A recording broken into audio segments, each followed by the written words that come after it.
Hello. Welcome to Trivial Debates, the pop something. I can't remember the whole script, but anyway. The ultimate pop culture challenge. Oh, who's that in my ear? That must be producer Dave. All right. Pop culture challenge. Yes, this is where we take pop culture and kind of flip it on its knees and basically debate. Obviously in a game show type format. I don't remember any of the script, as I've already told producer Dave, so feel free to jump in anytime. We do have three excellent contestants with us today. I'm calling this myself. I'm calling this the Clash of the Titans because this is what I've been looking for a while. Forward to. So first up, who's our first one? Jaemeel Robinson, the man who knows pretty much everything about pretty much entertainment. I can't hear you at all, Jaemeel. Or fakes it as much as possible. Or fakes it as much as possible. Well, you know what? Sometimes you got to fake it to make it, right? So anyway. All right, our next contestant is Kevin Millard. Hello, Kevin. Hello. How are you today? I'm good. Ready to bring the fire. Bring the pain. The Titan pain. All right. And obviously, rounding on our panel, we have our third contestant, which is Adam Woodward, who I happen to do a Trek podcast with and knows a lot about the Trek, as well as a lot of sci-fi in general. So I think everybody has a unique answers to these. I already have the answers, obviously, so we're going to hear them. But yeah, I think it's going to be a great one. This is going to be the clash, as I said. So let's just get started. All right. Oh, I got to turn. Sorry. Oh, I got to bring that one up a little bit there, producer Dave. I do. Yeah. There we go. Wow. Now it's really loud. Okay. Excellent. All right. First question. Movies. What is the best sci-fi movie released before 1990? Which means if it released in 1990, it is exempt. So anything before that is on the play here. Let's start with Jaemeel. What was your pick, Jaemeel? My pick was Akira. It's a 1988 anime film directed by Katsuhiro Otomo. Tells the story of Kanata, leader of a biker gang whose childhood friend Tetsuo acquires incredible telekinetic abilities after an accident, and the outcome, the post-apocalyptic outcome that results from it. It is considered one of the greatest animated and science fiction films of all time. Considered a success both critically, financially, and culturally. It influenced a whole boatload of individuals from the East and West, and we continue to see its bounty, its influence to this very day. I'm very familiar with this. Sorry about that. I'm having a problem with the countdown function. Yeah, what are they supposed to get, Dave? Is it a minute and a half? A minute. A minute. Okay. Well, I'm going to keep I a try to timer be myself. conservative with that, just to make sure. I didn't see the countdown, so no, I think you had about a minute there. You're right in there. You had about a minute. Yeah. So I pulled up my manual timer, so I can use that. Okay. Well, we'll just go with producer Dave then. A watch. You have a stopwatch? I have a stopwatch. Yeah. He does. He's got all the gadgets. All right, Kevin Millard. All right, so I picked your answer. Escape from the Planet of the Apes. This is one of the only movies I've ever seen that acts as a sequel, a prequel, and a reboot. We have apes that have been shot back in time to 1973 from the future, and they saw the world destroyed. This movie starts as like a funny fish out of water story where they're accepted into society and everybody loves them, and then takes a dark turn to them being forcibly a forced abortion, forced sterilization, and in the end, all three apes are shot and killed, or two of the apes are shot and killed. The baby that does get born is shot on screen in a G-rated movie. Wow. Okay. Oh, well, there's your timer. But yeah, wow, that's quite a revelation. All right, Adam Woodward. Alien. Oh, look at that. He even brought a prop. Well, technically, I know he already owned it, but Okay, all right. Okay, this is definitely one of the most influential films in the history of film, which was really great about it at the time. 1977, I believe, was, or 70. I can't remember. 79, I think it was.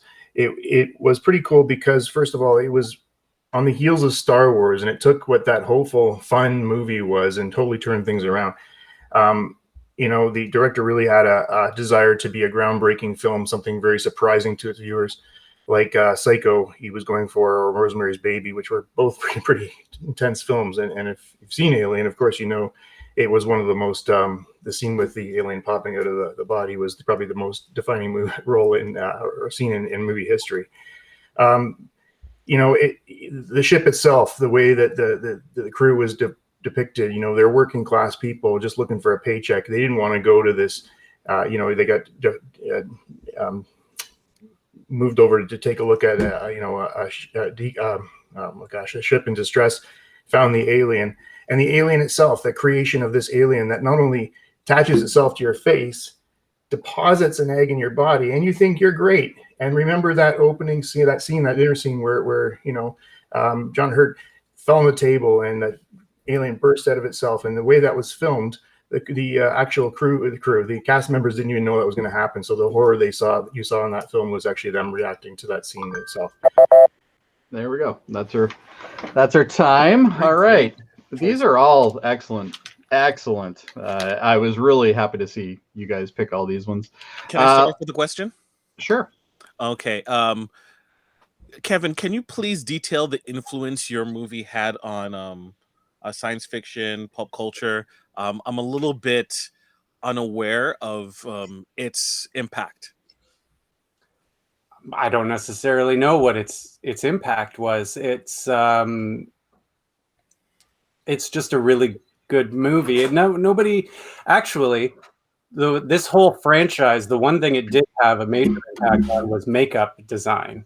Yes. In movies, it was absolutely groundbreaking and shot that industry forward quite a bit. Did you find that the makeup improved from the first one versus the third one? Was there no? It's the same throughout because they want it to be the same throughout. It's the same characters. Okay, fair enough. It was very similar to a question I was going to ask, actually, so I'm glad we kind of got that out of the way. Jaemeel, I'm going to start with you.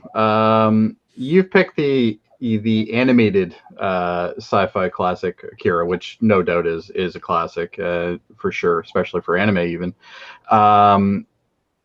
Do you feel that it degrades the experience because it's obviously an animated feature versus the other two that are obviously live action? Do you feel that what differentiates that, and what does that make?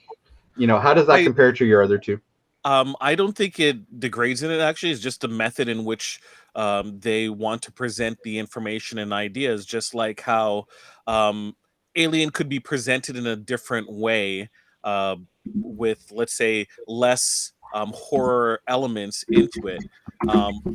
It wouldn't be the end product, the classic movie that it ends up being today, right? They could have used animation for either of the films, but once again, the end product is what is the vision that the director and the company that put it together decided that they wanted to present. This is based off of a manga, so translating that information into an animation is an easier step, you can say, easier to translate so that they can focus on elements like story presentation and how they can blend the information together. So I don't think its medium of animation deters it or lessens it or makes it any better than the other two. I just find that it's another method. I would rather talk about the other aspects of the film as opposed to that it's animated versus live action. Perfect. Adam? The only thing for me on Akira is that, again, this is taste, man. I don't enjoy animated movies as much as I guess Jaemeel does. I can't seem to get into it. I can't seem to stay with it. To me, animated thing should be 30 minutes and move on. It doesn't have the it doesn't have the compelling storyline to me that you need to stay with a 2-hour full-length movie, and that's what I found difficult with that movie. And just in a broad scape, I think that many people would agree with me. Well, yeah, and I think animation is sometimes overlooked because of the fact that people associate it with classic cartoons and stuff like that, and it's a shame in my opinion anyway. But that's not going to affect anything here. But in terms of filmmaking itself, I mean, it's much easier to make the animation part, Adam. I'm just going to quickly say this, and then I'll let you speak. I'll rebut afterwards. I want you to say whatever you need to say. Okay. Sorry, I didn't see the timer. Sorry. I know you guys can't see the timer, but the we're rebuttal having a timer issue, right? has technically expired. Yeah, the rebuttal. I'm gonna the one thing is I want a quick thing from Kevin here. Kevin, you did mention obviously the makeup thing being a big thing. Obviously, both of these other two movies have their own merits, such as the animation in Akira is quite amazing, as well as the storyline, even in my opinion. And Alien is, let's be honest, it's a massive classic. All three of these are great picks. Right now, looking at all these, can you give me an example of a more modern movie that would have been probably affected greatly by the makeup that was used in Escape of the Planet of the Apes?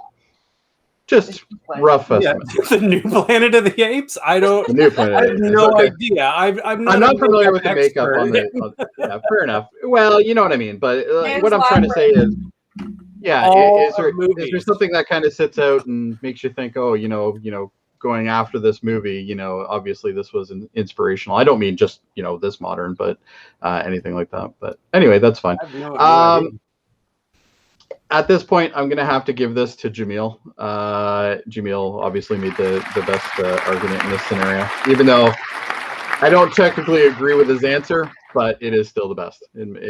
I will take that point. I honestly thought Adam won it, so it was very close. Yes. You made a couple extra points that were quite interesting. Yeah, I would have thought Planet of the Apes, Kevin, you would have chosen as opposed to Beneath, but Escape. Sorry, I can understand why you picked it though, because it's a much more controversial version of the Apes movies for sure. Like it's the most controversial one in my opinion. All right, anyway, let's move on to TV.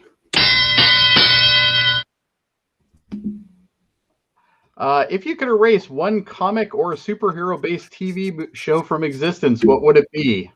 And what I'm saying is, obviously, this is a TV show, or obviously it has to be a TV show, but it can be based on a comic book, can be based on a superhero, anything like that. We're going to start with Kevin. All right, this will be quick. The Incredible Hulk, the 70s Incredible Hulk.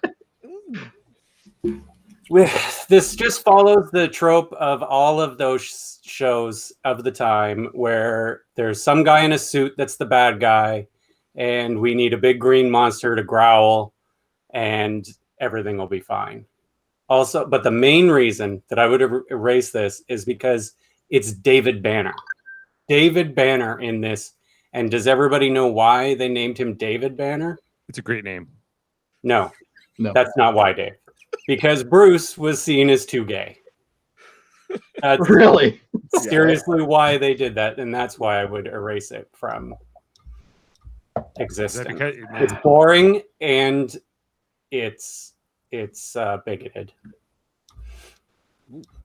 Interesting. All right. Can't go much further than that one, can you? Let's go with Adam.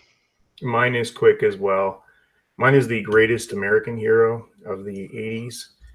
And honest to God, this was a typical 80s show when you have a goofy guy finding something, whether it's power or a friendship or whatever it is, and seeming not to be able to control it, not knowing what to do with it. He was a high school teacher.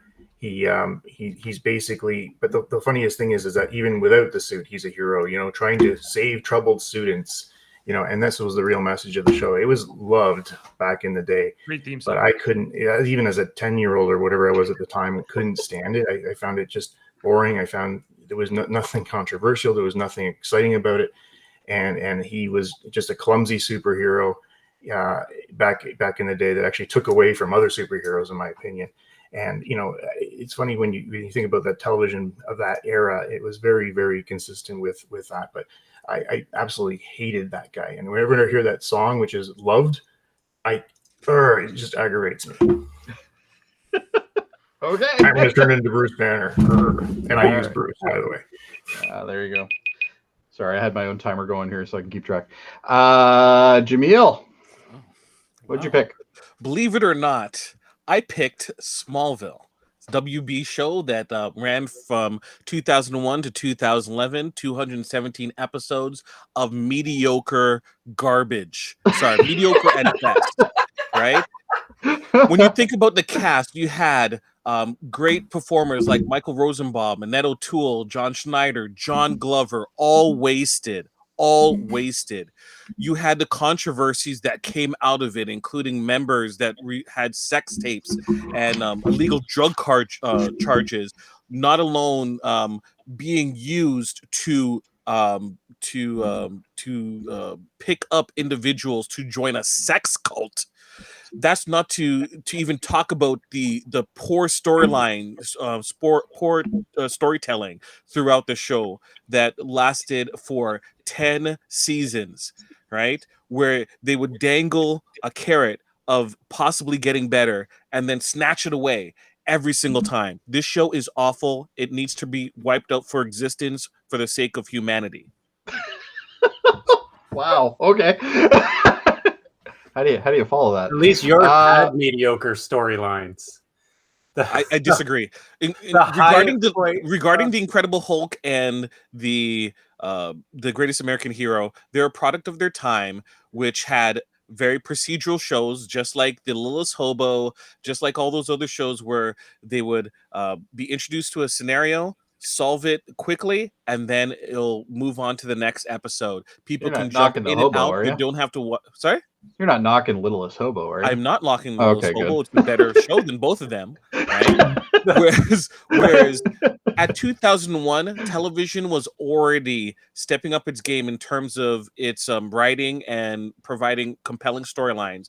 And this show just disregarded that completely. You had Buffy going on in the same channel, shown just before it, which had compelling stories from beginning to end, except season 7. And this show was not even able to cheat off of it. It should have been just writing on their wrist to do something. Introducing interesting concepts will be introduced in the last episode of the season. You're like, oh look, Lex is being possessed by Zod. It's like, this could be an interesting thing for the entire season. Nope, solved in the first episode. And then the entire series, the entire season is about witches instead, because everyone loves Superman fighting witches. Sorry, not Superman, Clark Kent, who was played by Tom Wells. I have one thing here. Wear more makeup than the rest of the female members of the crew. Sorry. You've had enough. Adam. In both of these cases, he's still going. Look at him. And in both of these cases, he's mad.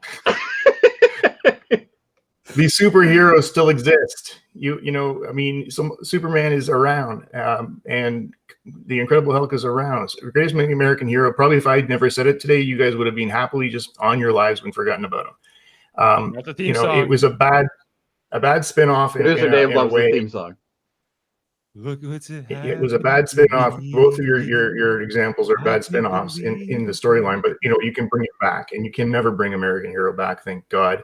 And I think that we're good riddance to him, and we'll never see him again. They were bringing it back. They're still trying to bring it back. Are they really? Yeah, they've been trying since 2014. All right, let's hear from Kevin. In Incredible Hulk is Lou Ferrigno, and he doesn't talk. He just grunts, and it's the only believable acting in the entire show. His influence, it still continues to this day. People think of the Incredible Hulk, they think him. Yes. A Greatest American Hero, true. They still think that there's meat on the bone. That's why they keep trying to bring it back. It's been but how many fucking Superman shows have we had though? They're not trying to bring back Smallville. True, I guess, but Smallville was a spin-off. That actually was pretty successful, by the way, but it didn't. You still got the character. Well, still all around. these shows realistically were successful in their own way. Like, let's be honest here. How many seasons, Jaemeel, was there of Smallville? 10 seasons. Yeah, 10 seasons. You can't tell me that it was not successful. Obviously, it did 10 seasons. Sex Now- cult. The leader of the sex cult. Okay, is now I have to famous ask you a for question 120 because years. I'm not familiar with this. The sex cult thing, is that actually part of the storyline? No, that is Or behind the that's scenes. the behind Allison the scenes. Mack, who Okay, so played it has Chloe. nothing to do with the TV then. It It's does irrelevant. actually. It's It irrelevant. does actually because they It's were a lot able of Vancouver-based. because of Smallville's existence. Allison Mack was able to use her contacts to recruit people to the sex cult. Wow. Okay. Anyway, I don't know if it technically has a bearing on this question, so I don't think the sex cult thing really makes a difference. If Smallville Even though didn't that's exist, interesting. you wouldn't be able to do it. All right. Quick question here, Kevin. Mhm. You obviously have the character out of all of them. You have the character that has the least amount of words, the least amount of lines. And you even said, Lou Ferrigno is probably the best part of the whole show. What was the worst part of the show? Everything around him.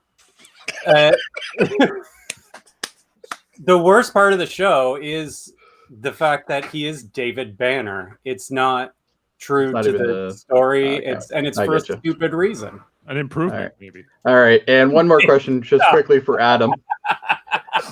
Adam, out of all of the superheroes we're talking about here, clearly yours is probably the underdog. But in this case, technically, probably the least relevant of the three. If they were to bring it back, do you think it would be successful in today's times? If the storyline changed dramatically, where he wasn't this goofy school teacher, trying to solve his kids' problems, I think they need to go a lot further into. I mean, look, you've got a whole new since 2020, I guess, since the whole new superhero genre is really being created by Marvel and DC, is in the movie theater. If they followed that script and that I think it would be probably fine. But the thing about, like, when you look at Spider-Man or Supergirl, and those ones just come to mind for me, is when they find their powers, they find their powers. They're, not just goofing around and can't fly straight. And I just, that's, So and he's that's an why the incompetent guy- superhero. Is kind of what you're saying.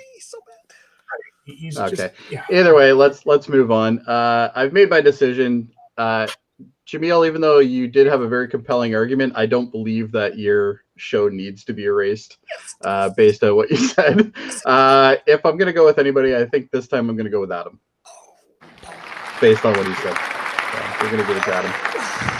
That hurts so much.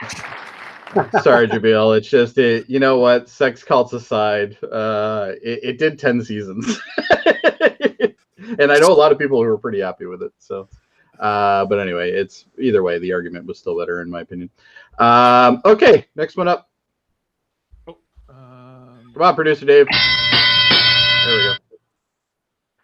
So this is Music Kwong. What song best represents the COVID-19 epidemic the best? And we're gonna, well, I guess it's technically pandemic, whatever you want to call it. We're gonna go with Adam. I didn't even hesitate here. Went with Johnny Cash, The Man Comes to Town. In my mind, I go back to Dawn of the Dead 2004, and the opening scene, which is probably the best. Yeah, every one of your questions goes to a movie, by the way. But that opening scene with Johnny Cash, with the fall, the collapse of the world, was fantastic. But how does it relate to today? I just think that the choices people make, whether it's a very religious song, clearly not really into that myself, but I think that the choices people make and the parallels that you see in that, whether it's anti-masking, which is, whether they take a vaccine or not, whether they go out and spit on people, which is horrible, is just the parallels to judgment and what people are doing with each other right now is just so with regard to the COVID specifically. And the way people have been just going lately, there's just so divisive, and I find that this song, it makes you make a choice. Yeah. Fair. Okay. Great. Jaemeel.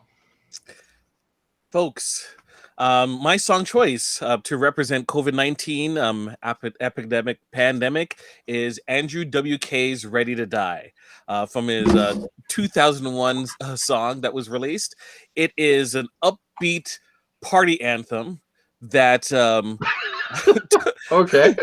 upbeat party anthem. I find that kind of I perceive it as being example of the COVID COVID itself, and also people's reaction to it, from the health care frontline workers to the idiots who do not take it seriously. This is their time to pay. This is their judgment day, right? These individuals now, they're getting ready to die and they're getting ready to kill, right? COVID is killing people, and people are dying from it.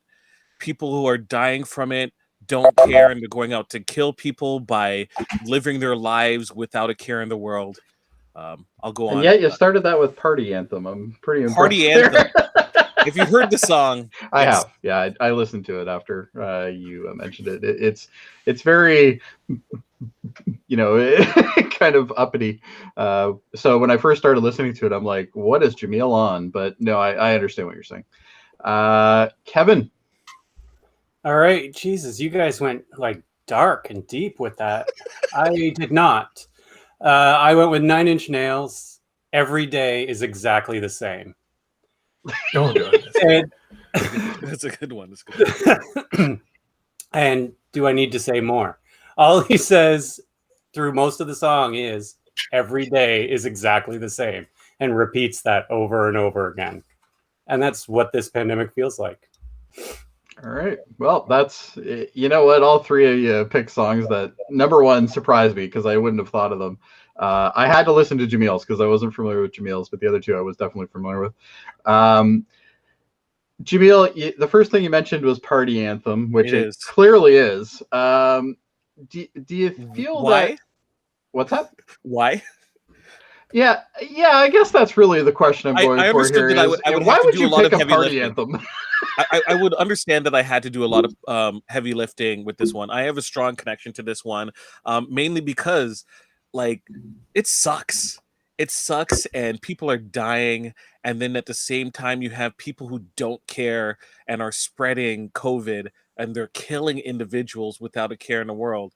At the same time, you're thrust into, as an essential worker, into this where you have to go in, and you are hoping that you don't die, and at the same time you're hoping that you don't kill at the same time as well.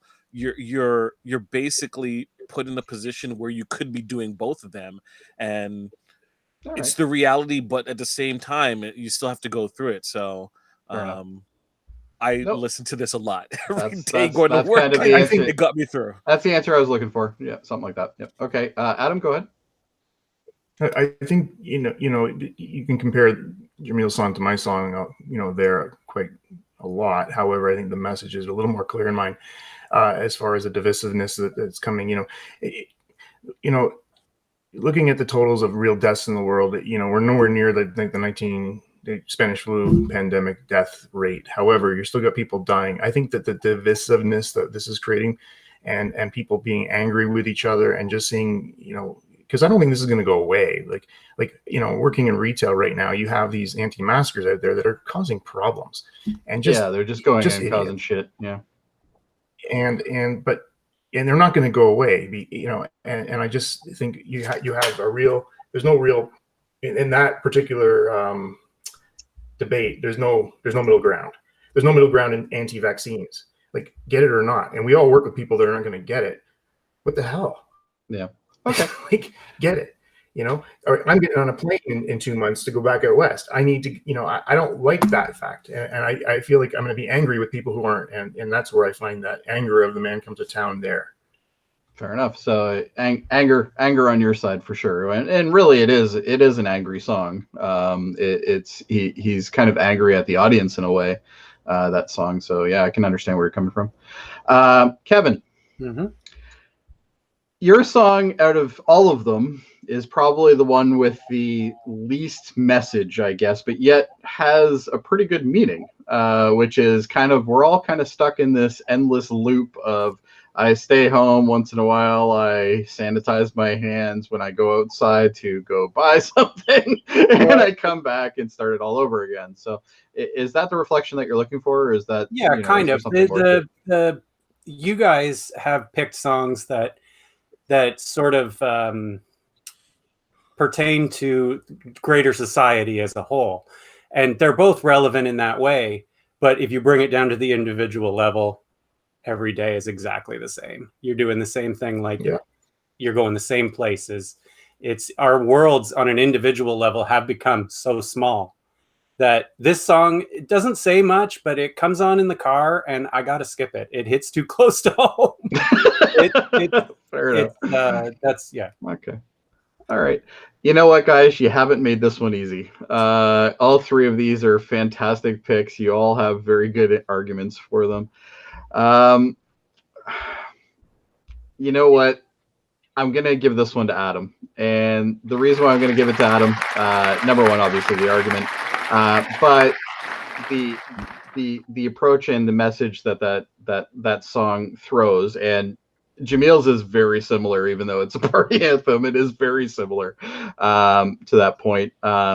It just kind of hits there as well, and the argument was great. So good job, Adam. Can I just say, I think Kevin's is actually equally angering.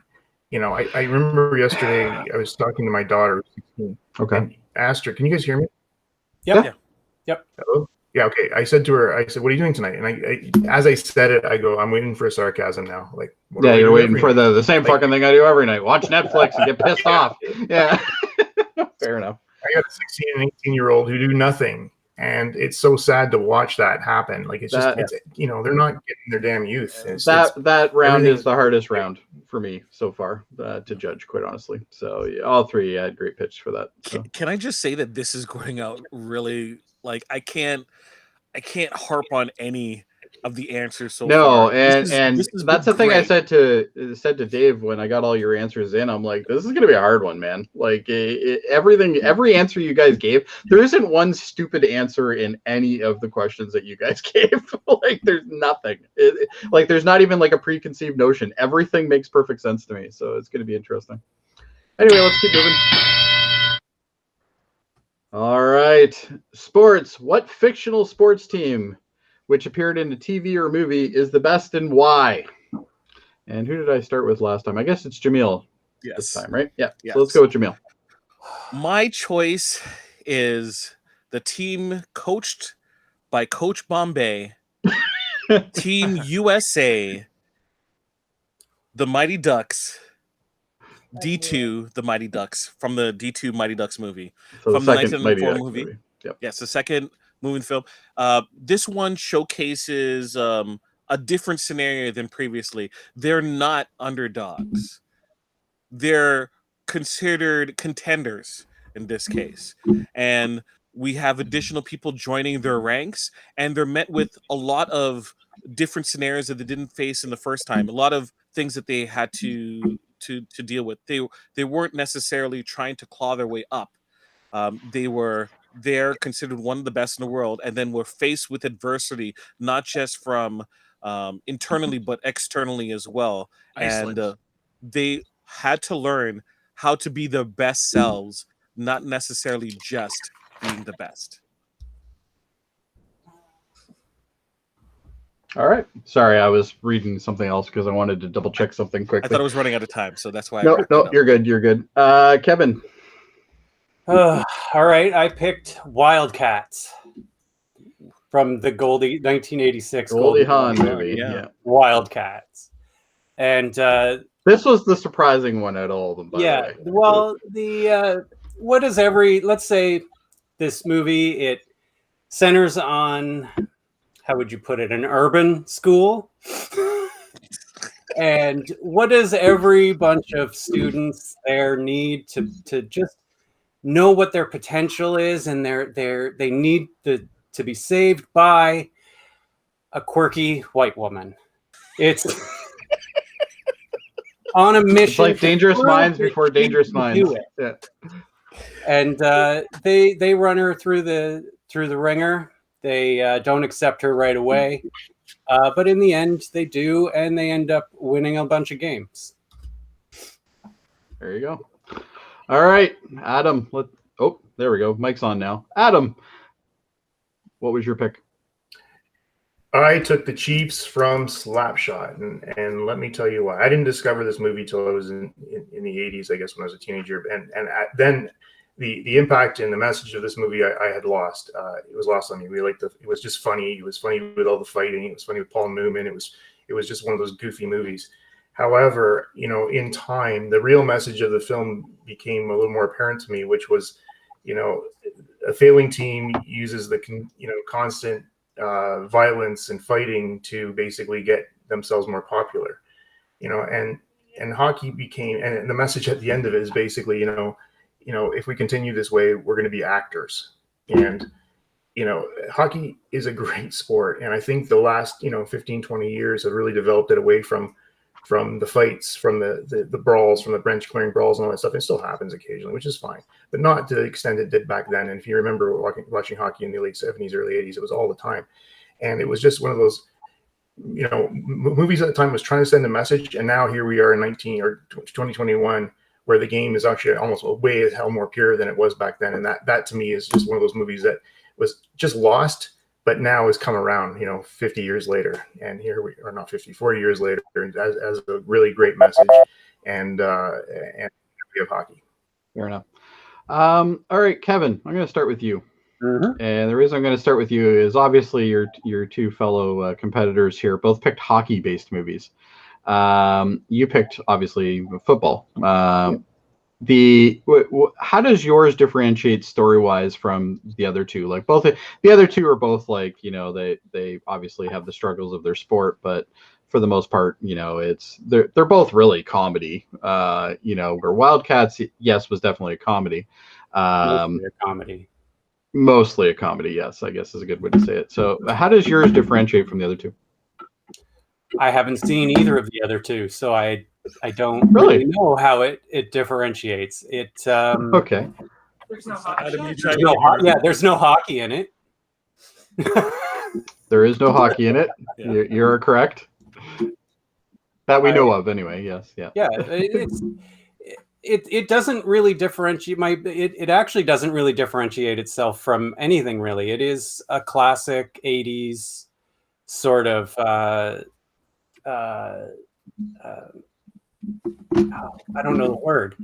It's like a classic 80s inspirational movie about a football team. I mean, there's 100 of these, but I like this one. It's got Wesley Snipes and Woody Harrelson in some of their first. I totally forgot they were in that. Yeah. Okay.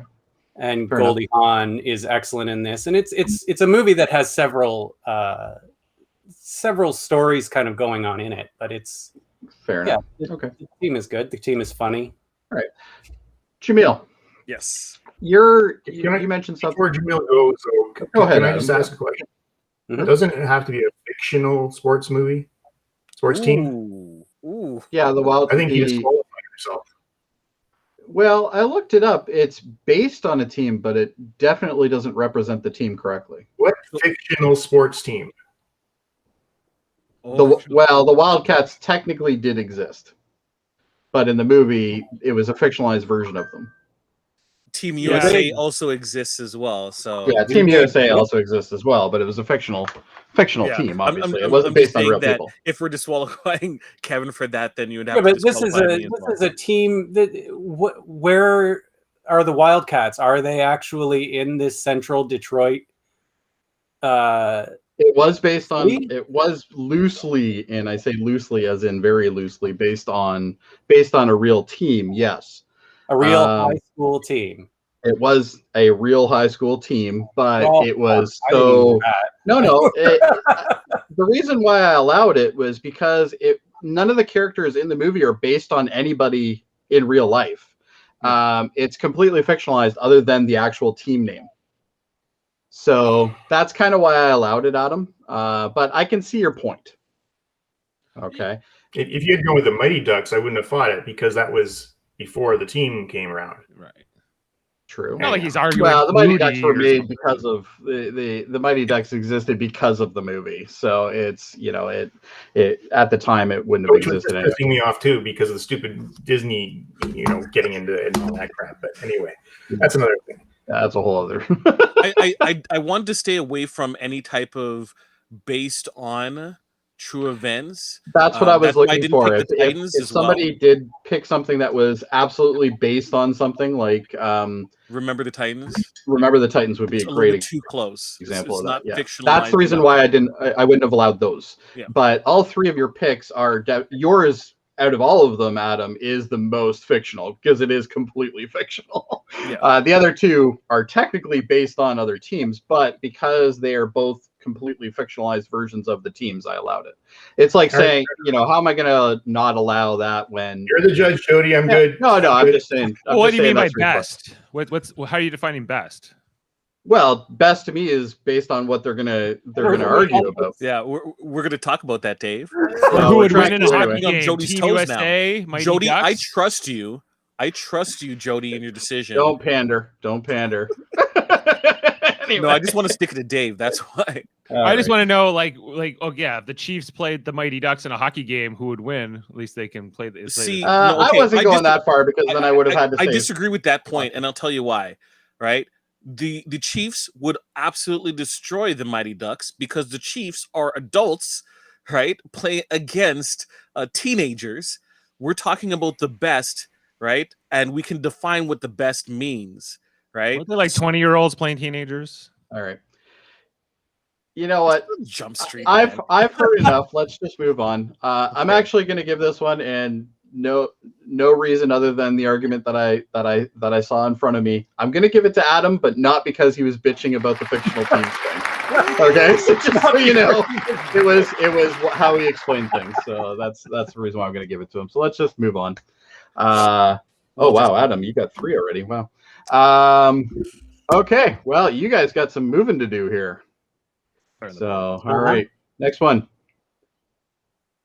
This is what I'm really excited for, guys. The history one. I'm not normally excited for the history question at all in these things. I think it's the worst question category, but I loved this question and I loved how you guys answered it. So we're gonna go with Kevin first, and the question is: if you could own any car in history, Kevin, what would it be? It would be a 1985 Dodge Shelby Charger. All right, which I put up on my screen here, Dave. If we can get that up so people can understand. Now, you can laugh, but this car. I've driven this car. This car is actually the car I learned to drive on. Oh, okay. It's a manual transmission, 4-speed with a turbo, so it's good on gas, but it's got enough power to beat almost anything on the road. It's fun to drive. It's actually the reason I drive the way I drive, where I kind of duck into the corners really. It is. I've been in the car with you. I can attest. I even love the body style. I love the squared off headlights. That on cars I think is awesome. I love those rims for some reason, but only on that car. And then most of the time they had on the back was rear louvers on the back to make it look a little more sporty. That car is awesome. I love the two-tone, everything about it. And of course, it's Carroll Shelby. It is a Shelby for sure. Yeah. Okay. Wow. All right, Adam. I took the Austin Healey 100, and again, linking it to movies. This movie, I saw this in As You Only Live Twice, James Bond. This was one of the, not Austin Martins that he drove, but Austin Healey drove. Car went to 100 miles an hour really quickly. I'm not a car guy, guys, but look, just look at that. It's a sexy looking car. You're outside, you can be like. Can we get it bigger for a second, Dave? Mm-hmm. There we go. Yeah. It's a beautiful looking car. I think that it defines British car making, in the heydays of it, when you had that definite sleekness, the low seating, and just again the convertible that you can always go to there. Love it. Specific year model, or is it just called the Austin Healey 100?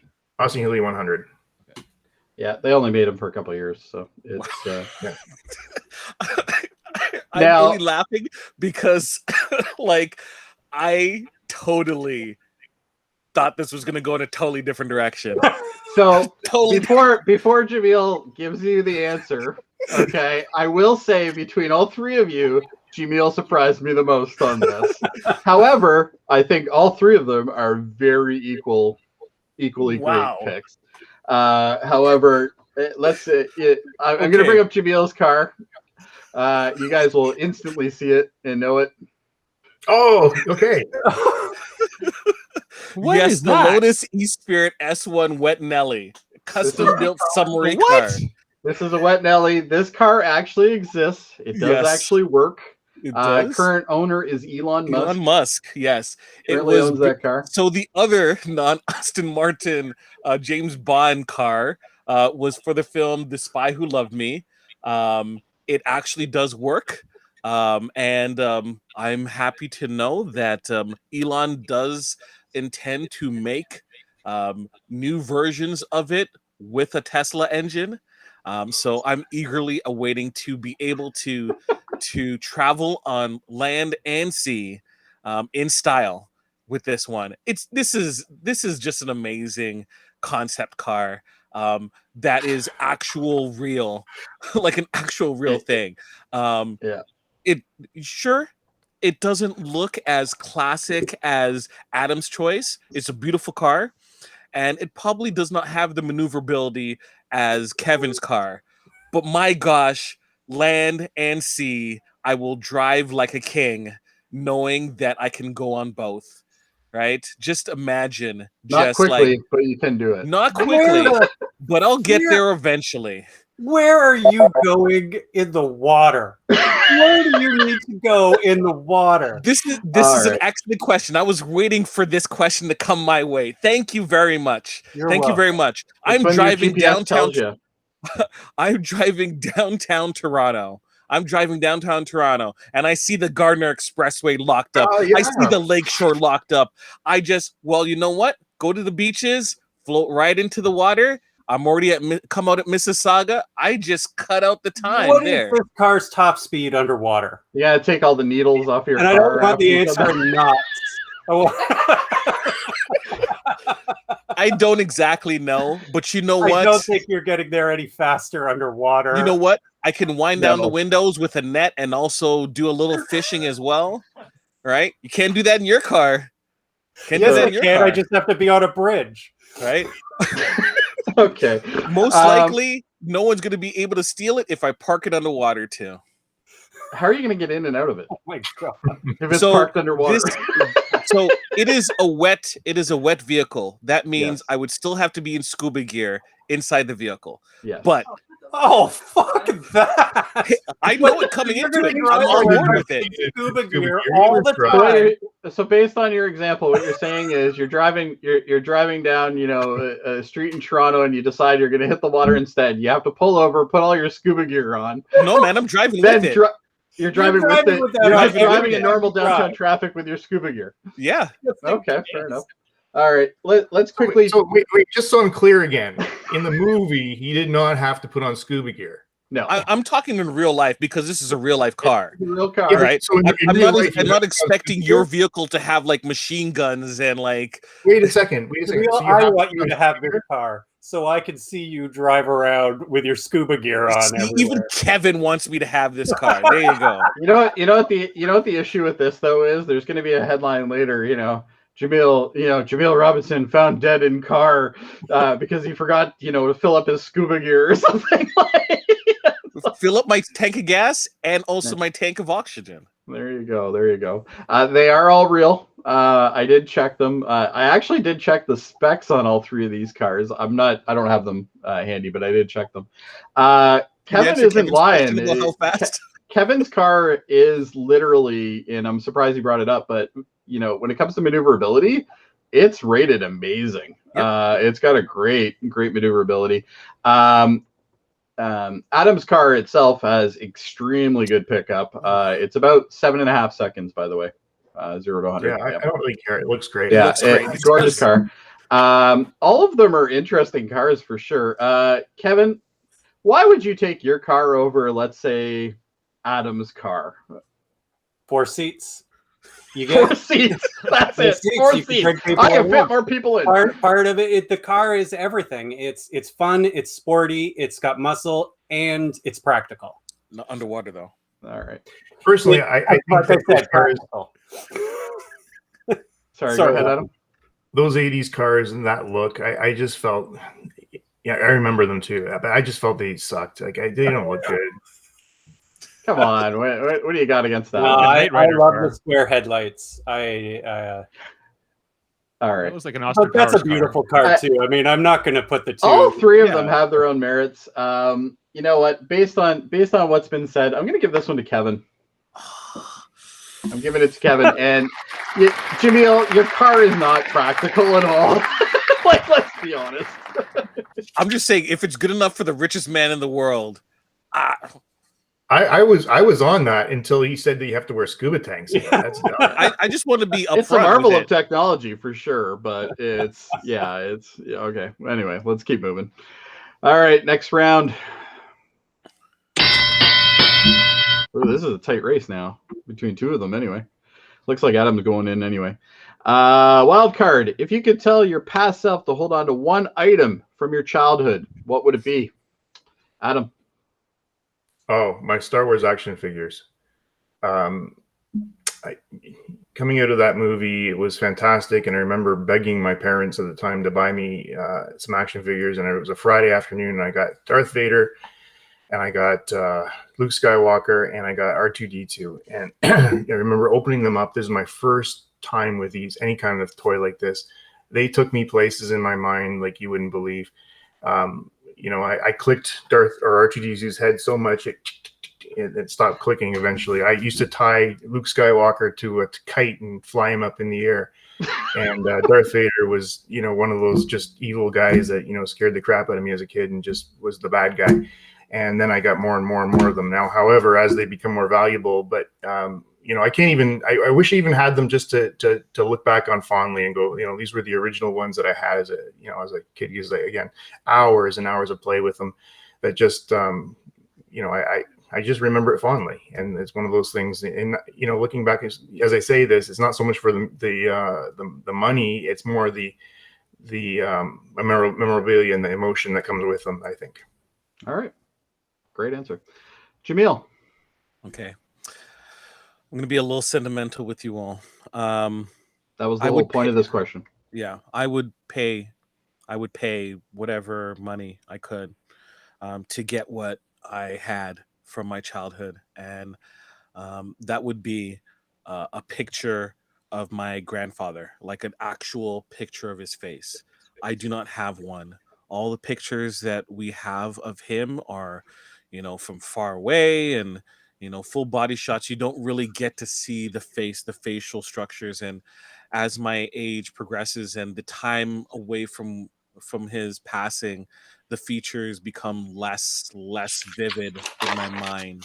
And knowing that there will be a time that I won't be able to recall him as best as I could years ago, that I won't be able to share what my grandfather looked like with my children and my other family members as it goes on. It hurts my heart, and I would wish I actually still held on to that picture. Unfortunately, I don't have it. I wish I could. Well, damn. All right. How do you follow that? Kevin! I'm not.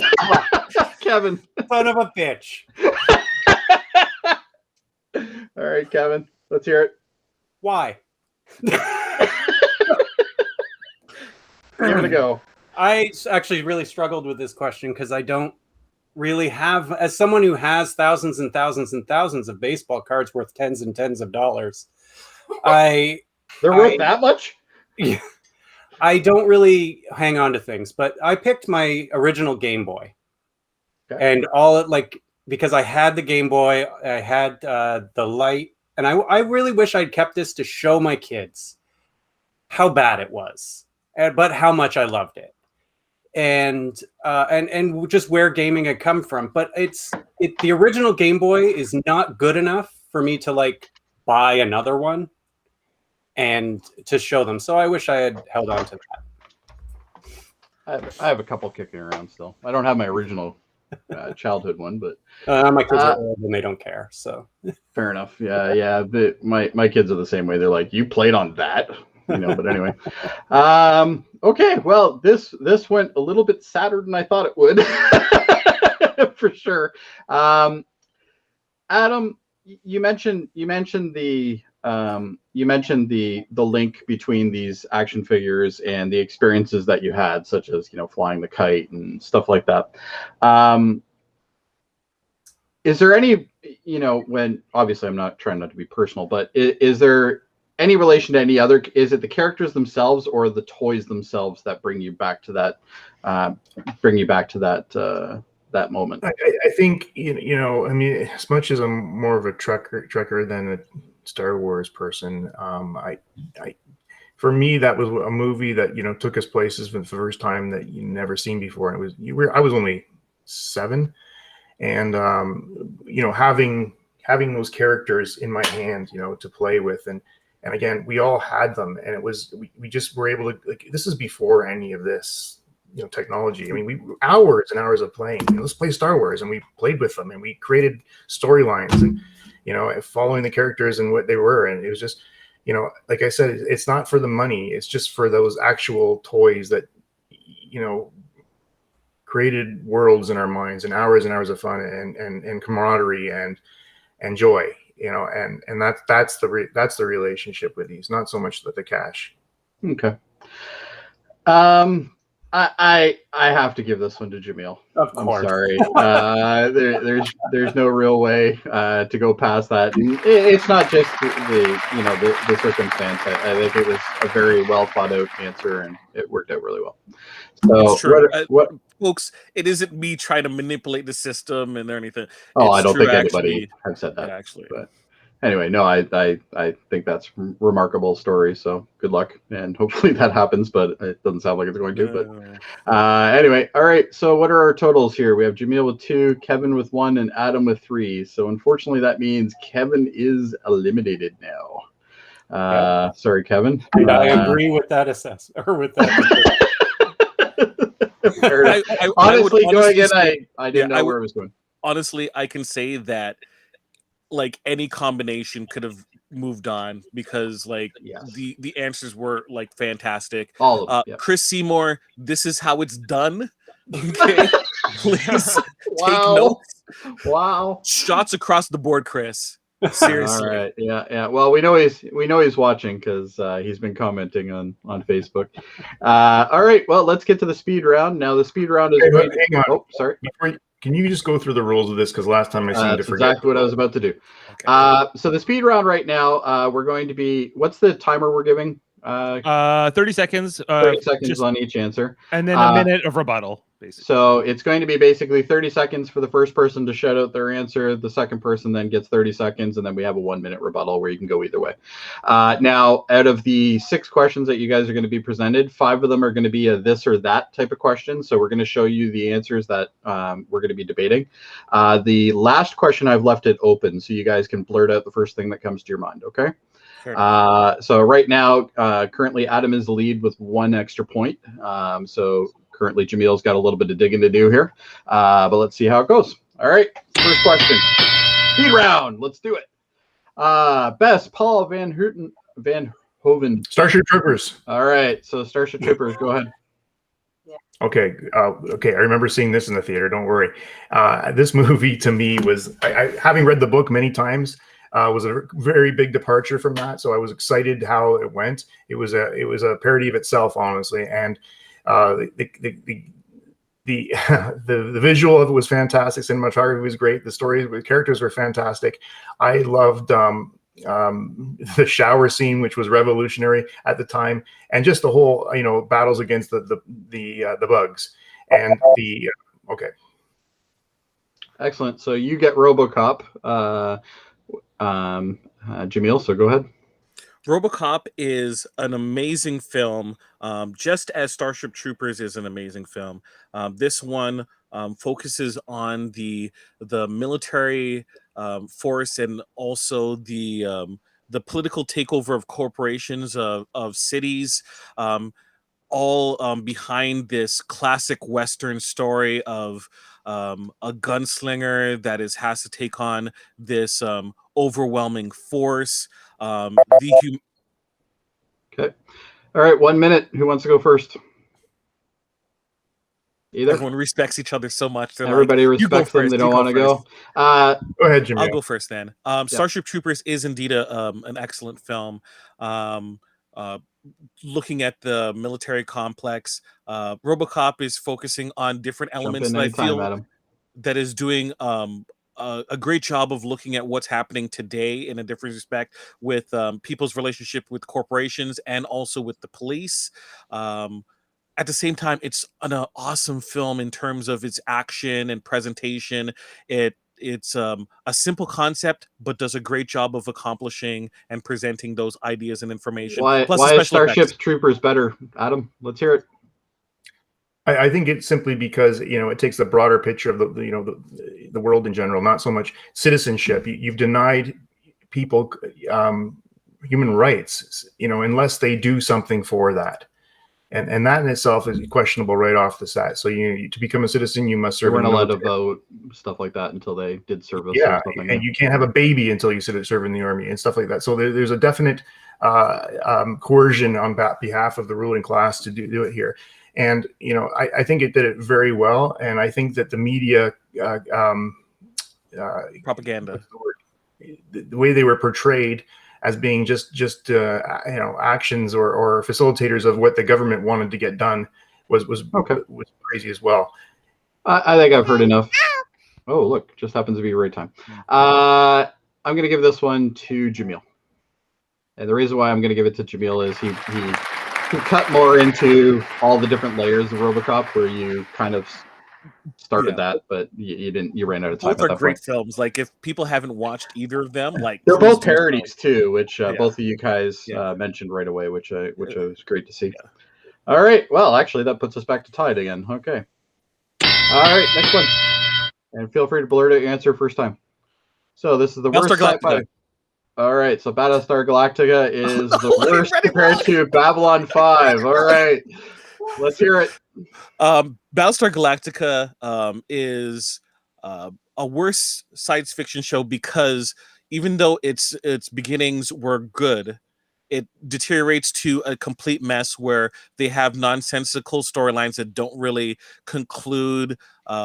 It's basically the exact same thing that happened to Lost, where they didn't really have a clear-cut direction and they kept changing things on the fly, where you don't feel satisfied with any of the characters' endpoints at the conclusion of the show.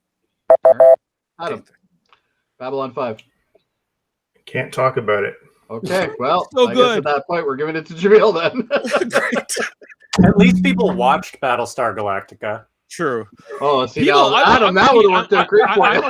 I'm a people. Well, that was implied, Jody. Oh, was it implied? Well, until I hear it, it wasn't implied. Anyway, all right. I lucked out. Adam, honestly, lucked out of that one. I've never seen Babylon 5 either. It's good. All right, next question.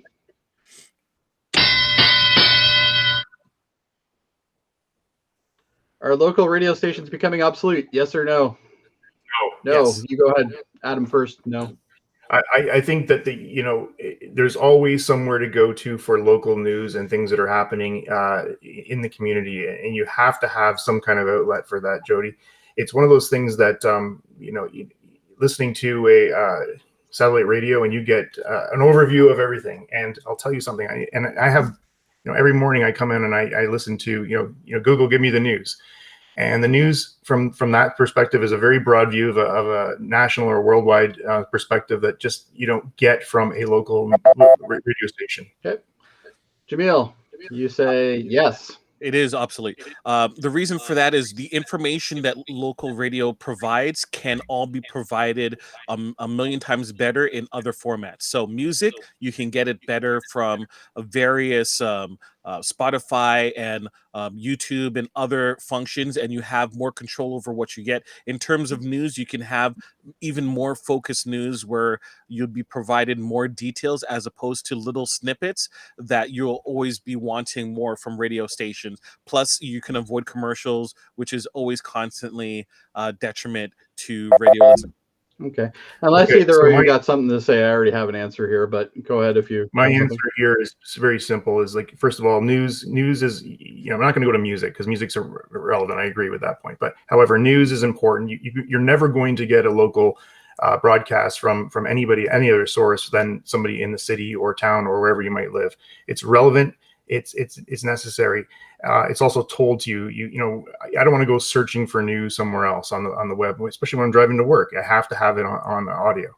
As far as the commercial side of it, I think that's also relevant because sometimes a local advertisement does matter to people and where they can buy their local food or whatever it might be. But it is necessary to the community. Jump in anytime, Jaemeel. Okay. In terms of local advertisement, the whole point of advertisement is to get to a population that would come into your store. If not enough people, which is not happening, listen to radio, then it makes it inconsequential. It's a waste of money. In terms of news, you're getting local up-to-date news on other platforms such as YouTube, TikTok. All right, time's up. You know what? You both hit nails that I wanted to see, but out of the two of you, I'm going to give this one to Adam, and the reason being is because he brought up the local news type of stuff, which is what people are still appealed to when it comes to that stuff. So it makes sense. All right, good job. Exact same I would say. I have a funny feeling that you guys could argue either one of those both ways. So I think both of you. No, fuck, we're tied again. All right. That'll make it work, Jody. I'm telling you. Speed round sports. It is unfair to consider video gaming as a kind of sport. Yes or no? It's unfair to consider video gaming as a kind of sport. Yeah. I'll take. Is it unfair? You got to pick one. Yeah. Yes. It's unfair to consider it as a game. Okay. I'll take that one. Look, I think that sport in itself is I love to know the definition, but sport to me is a physical activity that requires a skill other than fingers and anticipating what's going to happen on a screen. I think that it takes necessarily reaction and years of practice that you develop and to succeed in that sport, in whatever sport you choose. You need to be able to be visible to other people. Okay. In terms of being visible to other people, the online community is extremely strong and reaches worldwide. So more likely you would see more competitions that are playing, let's say, Call of Duty than actually playing, let's say, snooker right now. In terms of ability to perform and practice, these gaming individuals, they spend 10 months out of the year working on their craft to be able to compete at an elite level. Okay, I think I worded this question badly. I have an answer to that though. Sure. One thing about gaming though is you're not in control. There's always, in my mind, there's always a question of, who develops it? Is there some kind of outcome that's already programmed in the system that you don't know about, that takes you down a path that, to me, this is an ultimate conspiracy question to me versus sport. If a ball comes to me and I catch it. I know what I did. It's real, not on a screen that's fed by a computer that thousands of other people may be watching or not watching. I jump in anytime if you want, Jaemeel. People design golf courses and you don't know what type of tricks or different slopes that could be encountered until you actually play it, just like with a video game. And also video games aren't just necessarily shooters. It could be something as physical as DDR or other things where you are using your body to be able to compete. Damn. This isn't where I thought this was going to go, but both of you did great. I I have to give it to one of them, right, Dave? Yes. Like I can't give them both the point. All right. You've done it before. You could, but it would make it redundant. It would make it redundant. Okay. Arguing wise, shit, they're both really good. You know what? I'm gonna ask Kevin. Is Kevin still around? He's there. He's muted. Wait, which argument do you think is better, Kevin? I don't know. I understand your struggle. They were both so good. Yeah, that's my problem. Maybe Jaemeel had an edge. Okay. I'm kind of thinking that too. Okay, let's go, Jaemeel. But I am very reluctant to do that. Let's put it that way. Adam, you did great. I love debating with you because, like, I'm like, man, I would say that too. He's really good at picking up on the little cute stuff, which makes it very hard to judge him sometimes because he just kind of jumps in there and grabs them. All right. Are we on the last question, Peter? Second last. Oh, okay. So we still got two. Okay. History. Was the Roman Empire ultimately good or bad for the trajectory of humanity? Good. Good. Let's hear it. Okay. Listen, this was the first stable empire or stable governmentship that actually, was able to take leadership and craft a country or many countries into one country and do things in the same way and harmonize people.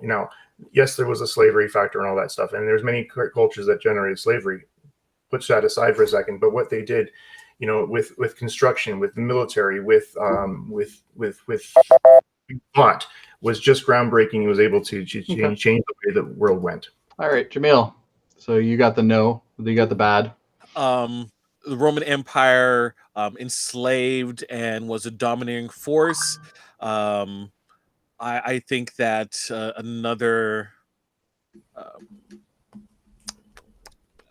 All right, I think we have the answer here. We have the answer. Adam gets this point. Yep. Oh, okay. We don't need a rebuttal. We already know Adam's got it. Let's. Jameel's having a very hard time arguing it. Yep. All right, which puts us back to a tie, doesn't it? It sure does. Oh, damn it. All right. Well, this last question, I believe, is an open-ended question. So you guys can blurt out any answer you want. Please wait until after I've read the whole question before you blurt out your answer, okay? All right. Wild card. Which Marvel movie is the most overrated? And this is an open question, so you can pick any Marvel character in a movie. Like movie. Well, it has to be a Marvel character, yeah. Oh, Marvel movie. Marvel movie, yeah. Marvel made movie, yeah. Yes. Okay. Go ahead, Jaemeel. You can go first. I love how both of us are just waiting to. I've got a couple. I know which one I would pick right away, but I'm not going to say anything. Okay. And it won't affect anything. So. I would choose. You know what? Screw it. Spider-Man 2.